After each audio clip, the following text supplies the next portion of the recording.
A statement by the vice president of the country has sparked up a lot of reactions.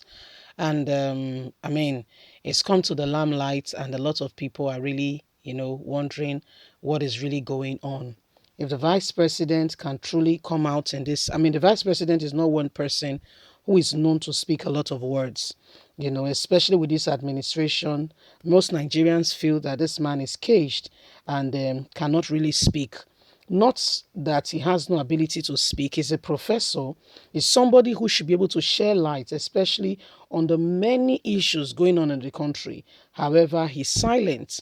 There are issues where the vice president's opinion or position, if he speaks, we go a long way. But probably because he does not want to offend his principal or make it look like he's antagonizing the president or whatever his reasons are, Osinbajo has preferred to be silent. This has not gone down well with many Nigerians.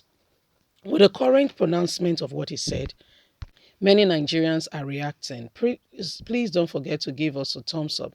Subscribe if this is your first time. Thank you very much.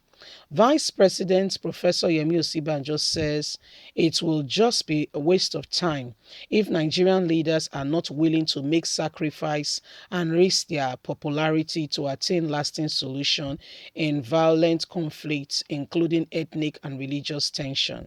Unless we are prepared not just to talk about it, but to make an open display, first of all, of those who are doing the right thing, Mr. Osinbajo argued, but more importantly, challenging our leaders to say the right things and to be prepared to risk some popularity in order to do so, then we are just wasting our time.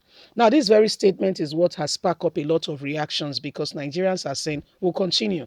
Nigerians are saying, you are saying that leaders should be prepared to say the right thing, then should be ready to drop their popularity, whatever it is that they are holding so dear that will make them not speak. But you are not speaking. Many people voted APC in 2015, especially in the southern region, because they saw you combined with that ticket. They saw you as the running mate and they felt that your presence being there. So it's like a boomerang coming back on him on this statement. Nigerians have been reacting and saying, excuse me, sir, don't be a hypocrite. Your words berate you. Let's continue. Laulu, Mr. Osinbajo's media aide in a statement on Monday, quoted the vice president to have said on Monday when he received a delegation from the Muslim Public Affairs Center, led by his executive chairman, Kumo, in Abuja. It says the Muslim Islamic Center is a non-governmental organization dedicated to promoting peace, building interfaith cohesion. Mr. Osinbajo explained that there is need to understand, first of all, that there is no way that we can deal with the tension between the faiths and ethnicities in Nigeria today unless those in leadership are prepared to make some important sacrifice. He cited the example of the late South African President Nelson Mandela and Mr. Abubakar, an imam, in 2018 put his life on the line to save over 200 Christians who took refuge in his mosque when some gunmen attacked Yewa in Banki Ladi Plateau and were sorting out to kill Christians. It's very important that we don't discriminate. The importance of language disrespect those who are not of our religion or of our faith, of our ethnic belief. Osinbajo added by saying it is important that leaders lead by example. Now, Nigerians are reacting, saying, Oga Osinbajo, we understand what you have said, and we are not even disputing it. We appreciate what you have said, but your statement does not depict that you are the one saying it. You are saying leaders should do the right thing, but excuse me, you are not doing the right thing. You are not doing the right thing. You yourself, you are not doing the right thing. So Nigerians are finding it very hard to understand. Okay, Nigerians are finding it very hard to understand. You are saying leaders should be prepared, whatever it takes, give up the stakes and stand up for what is right. But you're not doing the right thing. You are not doing it. People are expecting a lot from you, Vice President Yemi Osinbajo. Nigerians are expecting a lot from you. Like I earlier reiterated, it was because of you some people voted APC, a new party that has never been tried or tested, like we've seen now, and everybody now knows that is a failed party, a party that has nothing to offer, a party that is, that is tribalistic, a party that is a killer party, because since your party came into being, there have been killings like never before. It has never been this terrible. Since your party came into being, oh, blood has been flowing.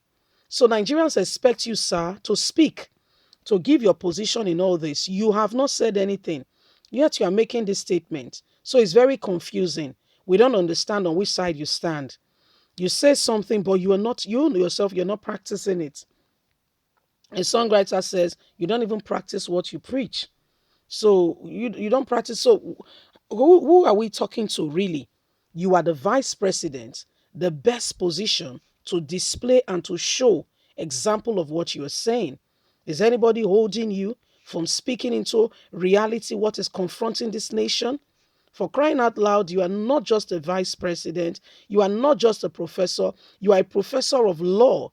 So on that note, there are so many issues, fundamental issues that boils on human rights in your administration, sir. You have not addressed a single one.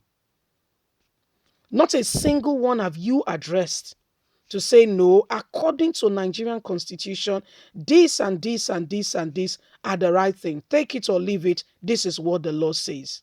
In your very own party, we saw how you were disdained and disrespected by your very own people, where a judge said APC is living in denial. A sitting governor cannot be the chairman in Ondo's judgment. And you gave an order when Buhari was out of the country on his medical trip that Buni should not hold a Congress. You called Buni, who was going on with the Congress, and he told you that the Attorney General of the Federation gave him a go-ahead. Nothing was done. So exactly what is happening? You want leaders to stand up? You lead by example. You stand up first. When you stand up, others will follow. It's a normal occurrence phenomenon that it just follows. It just goes on. It just flows. So we don't know where this is coming from, really sincerely speaking. We really love to know what you mean by what you said, because leading by example is a big thing. It's not enough to say it. Talk is cheap. Anybody can say anything. But sir, what are you doing to ensure that we hear your voice, especially in matters boiling around human rights? There's a lot of misinterpretation on these things in your administration. You are a professor of law. Leave us a comment. We'd love to hear from you. God bless you. Bye for now.